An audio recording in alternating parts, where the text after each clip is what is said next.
21-এ 8 দফায় বিধানসভা ভোট। এবার ভোট 2 দফায়। নানা কারণেই এবারে 2 দফায় ভোট নজিরবিহীন।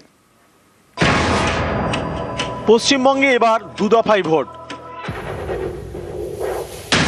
2021-এ পশ্চিমবঙ্গে ভোট হয় 8 দফায়, 26-এ হবে 2 দফায়।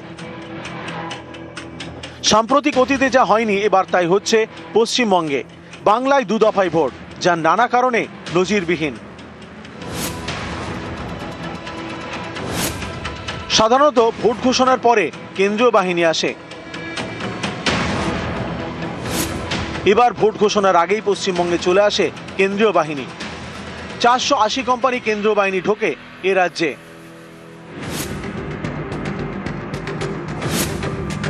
এতদিন কবে কোথায় ভোট হবে তা ঠিক করতে পশ্চিমবঙ্গকে আড়াআড়ি ভাগ করে হিসেব হতো। অর্থাৎ উত্তরবঙ্গের আসনগুলি নিয়ে ভোট আর দক্ষিণবঙ্গের আসনগুলি নিয়ে ভোট। কখনো উত্তরবঙ্গের সঙ্গে জঙ্গলমহল জুড়ে ভোট হয়েছে, কিন্তু এবার ভাগ হয়েছে লম্বালম্বি, অর্থাৎ পূর্ব পশ্চিমে। এই দেখুন, পূর্ব ও দক্ষিণ পূর্বের এই 7টি জেলার 142টি আসনে দ্বিতীয় দফায় ভোট, বাকি 152টি আসনে প্রথম দফায়। এভাবে ভাগ করাও নজিরবিহীন।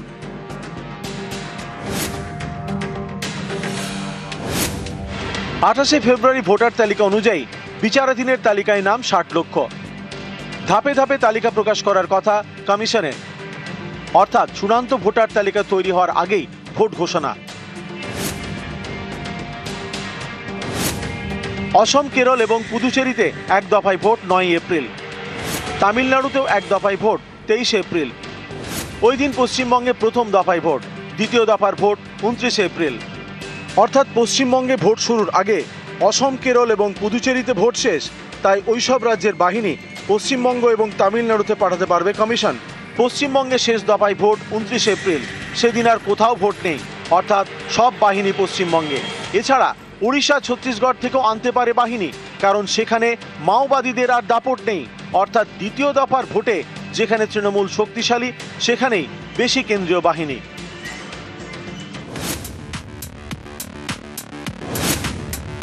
23 এপ্রিল প্রথম দফায় 152 আসনে ভোট। এই আসনগুলির মধ্যে বিজেপি 21-এ জিতেছিল 54টিতে। 29 এপ্রিল দ্বিতীয় দফায় 142টি আসনে ভোট। এই আসনগুলির মধ্যে বিজেপি 21-এ জিতেছিল 15টিতে। অর্থাৎ যেখানে তৃণমূলের শক্ত ঘাঁটি, সেখানে এমন দিনে যেদিন সারা দেশে আর কোথাও ভোট নেই, ফলে সেদিন আরো বেশি কেন্দ্রীয় বাহিনী নিয়োগ করার সুযোগ রয়েছে। আমরা চাই কম দফাতে ভোট হোক, যত কম মিনিমাম দফাতে, কিন্তু নিরাপত্তায় কোনো সমঝোতা না করে। আমরা চাই না কোচবিহারে ভোট দিয়ে সকালবেলা 3 দিন পরে মালদাতে ভোট দিয়ে, তার 3 দিন পরে বারাসাতে এসে ভোট দিয়ে, তারপরে এসে ভবানীপুরে ভোট ছাড়ুক কালি তুলতে তুলতে। এই জিনিস চাই না। এবার বিধানসভা ভোট সর্বোচ্চ 2 দফায় করার দাবিতে বারবার সরব হয়েছে বিজেপি। নির্বাচন কমিশনের ফুল বেঞ্চের সামনেও তারা এ দাবি জানায়। बार का चुनाव हमारा अनुरोध है कि 1 चरण में कीजिए या सर्वाधिक 2 चरण में। ये 7-8 चरण 6 हफ्ता टालना सबको दिक्कत होता है और इसमें कोई फायदा नहीं होता। এই দাবি মেনেই কি পশ্চিমবঙ্গে 2 দফায় ভোট, যেখানে 21-এর বিধানসভা ভোট হয়েছিল 8 দফায়?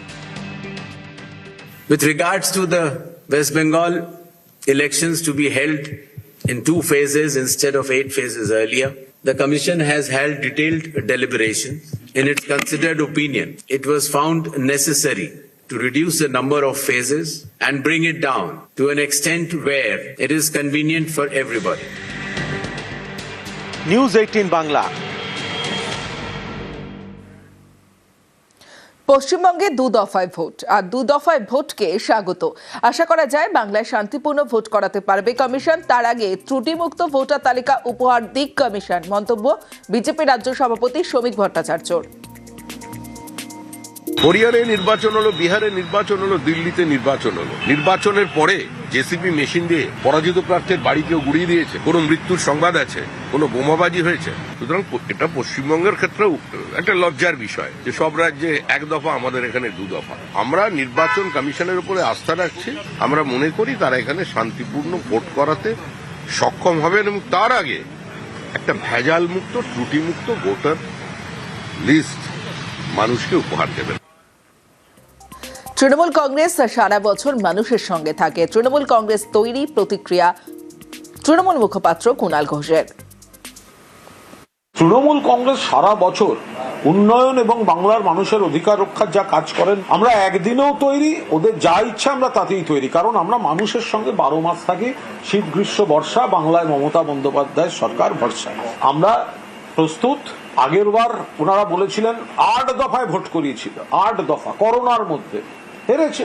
তো এবার 2 দফায়, 8 দফায় কমিয়েছিল 77, এবার 2 দফায় সেটাও কমে 27-এ দাঁড়াবে, তো হয়ে গেল। দফা নয়, অবাধ শান্তিপূর্ণ ভোটের পক্ষে সওয়াল মোহাম্মদ সেলিমের। আমরা চেয়েছি সরকারের দফার পর, আমরা বলেছি দফার ব্যাপার না, আমাদের কাছে হচ্ছে অবাধ, সুষ্ঠু, নিরপেক্ষ, শান্তিপূর্ণ ভোট হবে কিনা, ভোটার লিস্ট নির্ভুল হবে কিনা, জাত পাত ধর্ম বর্ণ ভাষা থেকে কারো ভোটাধিকার কেড়ে নেওয়া যাবে না।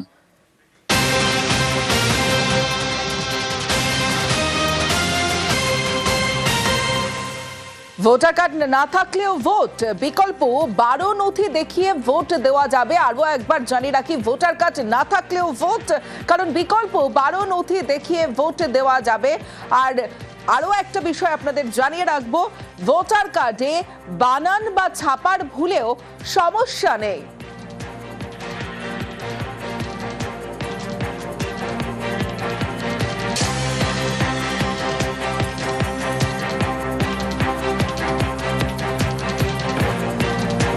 ভোটার কার্ড না থাকলেও ভোট, বিকল্প 12 নথি দেখিয়ে ভোট দেওয়া যাবে।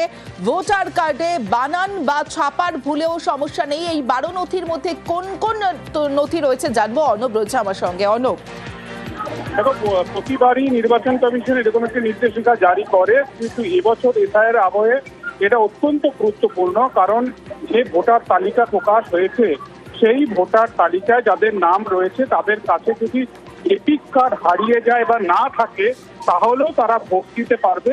এবং সেক্ষেত্রে 12টি নথিকে নির্দিষ্ট করে দিল নির্বাচন কমিশন, যে ভোটার লিস্টে নাম রয়েছে কিন্তু ভোটার কার্ড নেই, এরকম কারোর বানানে অল্প ভুল রয়েছে, ভোটার তালিকায় বাংলায় যে বানান রয়েছে ইংরেজির বানান একটু অন্যরকম রয়েছে, এইরকম একাধিক ইআরওদের কাছে কিন্তু ইতিমধ্যেই আবেদনও জমা পড়েছে। সেই সব ক্ষেত্রে ছোটখাটো ভুল বা অন্য কিছু ত্রুটি থেকে থাকলে তারা ভোট দিতে পারবেন এপিক কার্ড ছাড়াই। এবং সেক্ষেত্রে ইউনিক ডিসেবিলিটি আইডি কার্ড, সাংসদ, বিধায়ক বা বিধান পরিষদ সদস্যদের দেওয়া সরকারি পরিচয়পত্র, কেন্দ্রীয় বা রাজ্য সরকারি বা পাবলিক সেক্টর যে ইউনিটগুলি রয়েছে বা পাবলিক লিমিটেড কোম্পানি কর্তৃক কর্মচারীদের ছবি সহ পরিচয়পত্র, ছবি সহ পেনশনের নথি, ভারতীয় পাসপোর্ট সহ এরকম বিষয়। তবে এক্ষেত্রে একটি বিষয় নির্দিষ্ট করে বলে দেওয়া হয়েছে যে প্রবাসী ভারতীয় যারা নিজেদের পাসপোর্ট দেখিয়ে এই ভোটার তালিকায় নাম তুলিয়েছেন তাদের কাছে এপিক কার্ড না থাকলেও অরিজিনাল যে পাসপোর্ট থেকে ভোটার তালিকায় নাম তুলেছেন সেই পাসপোর্ট তাদের কাছে থাকতে হবে।